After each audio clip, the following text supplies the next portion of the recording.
لە لای زەبوڵم یاخود جگا لە بەرمینگام یەکێکە لەو پەیکەرانەی کە دیارە و هێمای سومبڵی شاری بەرمینگامە.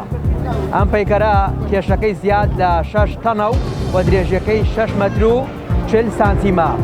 یەکێکە لە پەیکەرە هونەریەکەی گیان و گرنگێکی تایبەتی زۆری هەیە و شوێنێکی زۆر سەرنجڕاکێشە بۆ جۆرەی ئینگلیز و نەتەوەکانی دیکەش ڕۆژانە کە دێنە سنتەری بێرمینگام و یاخود ئەو کەسانی کە لە شارەکانی دیکەشەوە دێنە لای زەبوڵ وێنەیەک بۆ یادگاری دەگرن وەکو ێستا خۆتان لە چاوی کامێراکانی پیکەی فۆڕەوە دەبینن.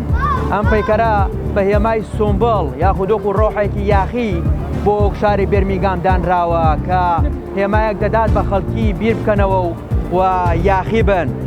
بۆ مەبەستە دانراوە یەکێکە لە پەیکەرانەی کە گرنگێکی تایبەتی لە نێو شاری بێرمینگامدا هەیە و ئەم پەیکەرە بووە بە جێگایەکی ناسەرەوە و بەیەگەشتنی بەشێک لەو گەشتیارانەی کە دێنە سنتەری شاری بێرمینگام و دەیانەوێ بازاڕکردن بکەن و لێرە لە لای زەبوڵ یەکدی دەتوانن بە ئاسانی بدۆزنەوە.